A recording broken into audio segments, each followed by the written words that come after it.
Hello friends, welcome to my YouTube channel The Journey of Mathematics with Science।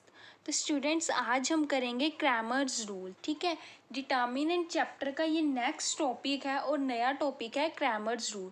देखिए आज तक आपके पास जो भी लीनियर इक्वेशंस होती थी 2 वेरिएबल या 3 वेरिएबल, ये ऐसे के ये मैंने दो इक्वेशंस ली है। ये हमारी लीनियर इक्वेशन है ना, 2 वेरिएबल्स में x है और एक y है। ठीक है, पावर एक है इसकी, दैट मीन्स ये लीनियर इक्वेशन है, तो इसको हम लीनियर इक्वेशन बोलते हैं।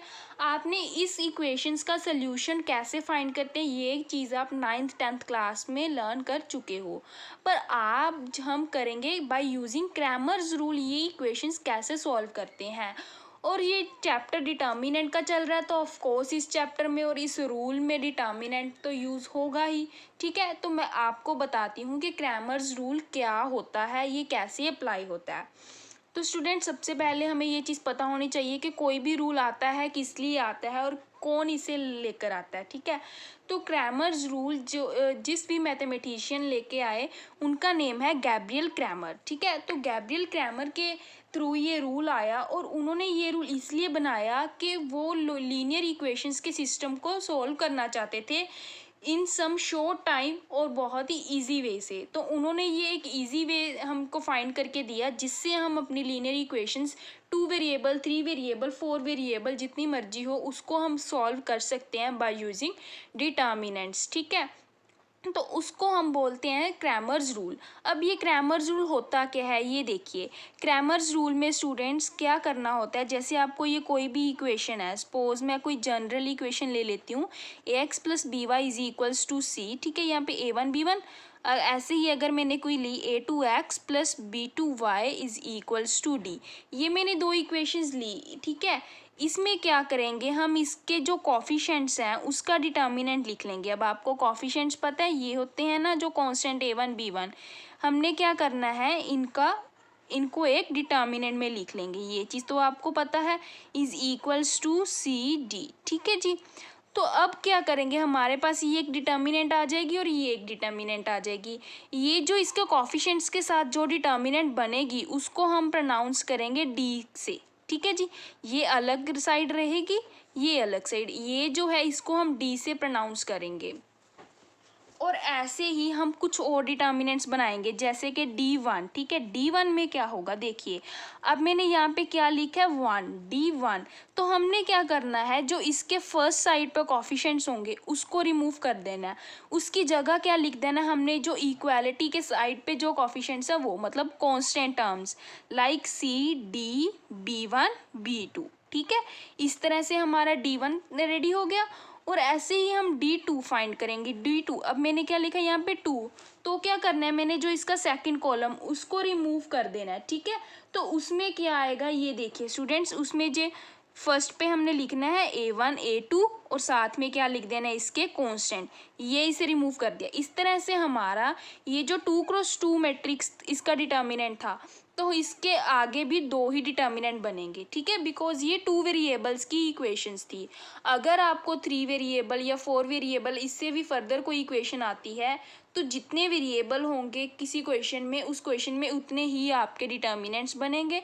फिर ऐसे फिलहाल आपने ये काम करना है, इन सभी को सॉल्व करना है, उसके बाद आगे कुछ स्टेप्स होंगे। इनमें से भी सबसे पहले क्या फाइंड करना है, आपने डी फाइंड करना है। जो हमने डी ये लिया ना, इसको फाइंड करिए। अगर इसको फाइंड करके डी की कोई वैल्यू आती है तो ओके है, अगर नहीं, दैट मीन्स डी अगर हमारा ज़ीरो आ जाता है तो उस केस में ये जो क्रैमर रूल है ये अप्लाई नहीं होता। दैट मीन्स हमारा क्रैमर रूल कहाँ पे अप्लाई होता है, जहाँ पे D is not equals to हो। ठीक है, जब हमारा D is equals to zero हो तो क्रैमर रूल डजेंट अप्लाई। इस केस में हमारा ये रूल अप्लाई नहीं होता। क्लियर है स्टूडेंट्स, तो दैट मीन्स एक चीज़ हमें फाइनल है कि जिस भी मैट्रिक्स का डिटर्मिनेंट ज़ीरो होगा वहाँ पे हम क्रैमर रूल नहीं, कोई आगे और रूल आएगा वो मैं आपको बताऊंगी, वो अप्लाई करेंगे। जिस पे नहीं उस पे हम ये रूल अप्लाई कर सकते हैं। ओके, अब आपको पता चल गया कि क्रैमर रूल क्या होता है। ऐसे अगर सपोज ये तो D is equals to zero के लिए था, अगर आपका डी नॉट ज़ीरो आता है तो उस केस में जो आपके जितने भी वेरिएबल्स होंगे, सपोज अगर एक्स वेरिएबल है तो एक्स की वैल्यू क्या होगी, D1/D। और ऐसे ही नेक्स्ट वेरिएबल क्या है y, वो उसकी वैल्यू की क्या होगी d2/d। ऐसे ही अप टू सो ऑन आपके जितने मर्जी वेरिएबल्स आते जाएं। सपोज कोई n वेरिएबल है, उसकी वैल्यू क्या आएगी dn/d। ठीक है जी। इस तरह से हम हमारे पास यहाँ पे क्या है, हमारे वेरिएबल्स की वैल्यू, हम इसका सोल्यूशन फाइंड कर लेंगे। क्लियर स्टूडेंट्स, तो ये था हमारा क्रैमर्स रूल। आइए आपको मैं एक एग्जांपल करवाती हूँ जिससे आपको और ज़्यादा क्लियर हो जाएगा। क्लियर। अब देखिए, ये एक हमने आपको क्वेश्चन दिया है, using Cramer's rule solve the following linear equation. ये आपको एक लीनियर इक्वेशन गिवन है, इसको हम पहले ऐसे ही लिख लेते हैं। 3x - 2y = 5, x - 3y = -3। ठीक है। अब इसको सॉल्व करने के लिए क्या है, सबसे पहले हम यहाँ पे डिटर्मिनेंट्स फाइंड करेंगे।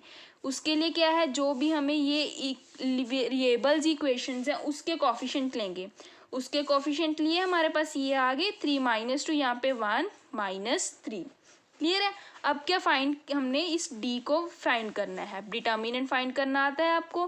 क्या आएगा 3 × 3 -2 × 1।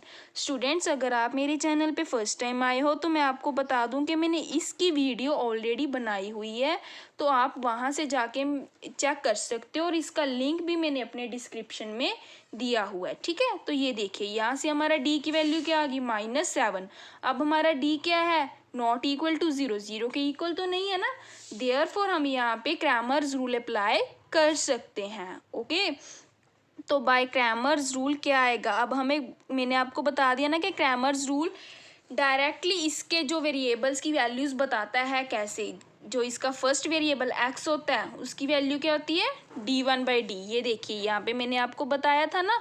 और जो हमारा सेकंड वेरिएबल यहाँ पे क्या है y की वैल्यू क्या होगी d2/d। क्लियर। तो आइए सबसे पहले हम x फाइंड करते हैं। x के लिए हमें क्या चाहिए, d1 चाहिए।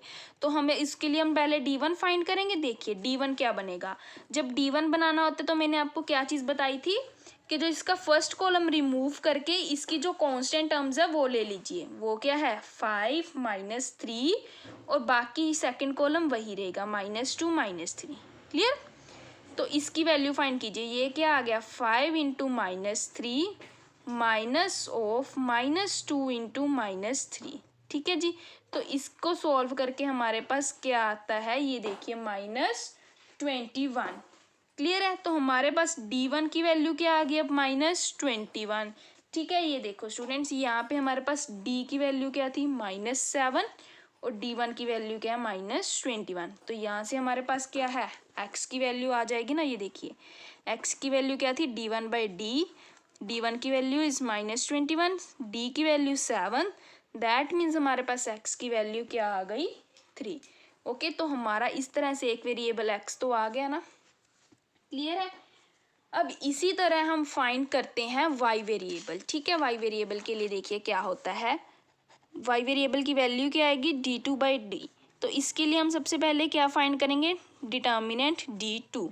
अब d2 के लिए क्या करना है, हमने जो इसका ये देखिए सेकंड कॉलम, इसको रिमूव कर देंगे और इसके फर्स्ट कॉलम को लिख लेंगे, और साथ में जो भी ये कांस्टेंट टर्म्स है। क्लियर। फर्स्ट कॉलम को ऐसे ही लिख लेंगे। वो क्या था हमारे पास, उसके कोफिशिएंट्स 3 1, कांस्टेंट टर्म्स क्या थी हमारे पास 5 - 3। क्लियर है। अब हम इसकी वैल्यू फाइंड करेंगे। वो क्या आएगा हमारे पास 3 × -3 -5 × 1। ठीक है जी। इसको सॉल्व करके हमारे पास क्या है -14। तो अब हमारे पास d2 की वैल्यू क्या है -14, और लास्ट हमने फाइंड की थी d की वैल्यू, वो क्या थी -7। तो हमारे पास यहाँ से ये देखिए y की वैल्यू हमें पता है बाय क्रैमर्स रूल क्या होती है d2/d। तो d2 कितना है -14/- 7, दैट मीन्स 2। तो हमारे पास y की वैल्यू कितनी आ गई अब 2। देखिए। ठीक है जी। पहले हमने क्या फाइंड किया, डिटर्मिनेंट। ये देखिए एक बार रिवाइज कर लीजिए। डिटर्मिनेंट d फाइंड किया, वो कितना है -7, और उसके बाद क्या फाइंड किया हमने d1, दैट इज -21। फिर हमने x फाइंड कर लिया d1/d फाइंड करके, और ऐसे ही हमने d2 फाइंड कर लिया। फिर उसके बाद हमने y वेरिएबल फाइंड कर लिया जिसकी वैल्यू क्या होती है d2/d। तो इस तरह से हमारे जो सोल्यूशन था वो इक्वेशन का आ गया, कितना आ गया, x की वैल्यू 3 और y की वैल्यू 2। ओके स्टूडेंट्स, तो ये था हमारा क्रैमर्स रूल जब हमने फाइंड किया 2 वेरिएबल्स का क्वेश्चन था। अब सपोज आपके पास 3 वेरिएबल्स का कोई क्वेश्चन आ जाता है, ठीक है, वो आप खुद कर सकते हो। मैं आपको एक एग्जांपल के थ्रू बता देती हूँ कि उसमें हम क्या करेंगे। जैसे कि ये देखिए हमारे पास पोज ऐसे है a1x plus b1y plus c1z is equals to d, ठीक है जी। और हमारे पास सेकेंड इक्वेशन है a2x plus b2y plus c2z is equals to e, a3x plus b3y plus c3z is equals to f, ठीक है जी। ये मैं आपको किसके लिए बता रही हूँ, फॉर 3 वेरिएबल और मोर। अगर आपके पास इससे भी ज़्यादा वेरिएबल्स का कोई क्वेश्चन आ जाता है तो इसके लिए भी क्या करेंगे आप, सबसे पहले डी फाइंड करोगे। वो क्या आ जाएगा, a1 b1 c1, a2 b2 c2, a3 b3 c3, इसके कोफिशिएंट्स फाइंड कर। अब आपने क्या करना है, डिटर्मिनेंट को सॉल्व करोगे। अगर आपका question d is not equals to 0 आ रहा है तो आप इसको आगे बाय क्रैमर्स रूल कर सकते हो, ठीक है। बाय क्रैमर्स रूल आप फाइंड कर लोगे।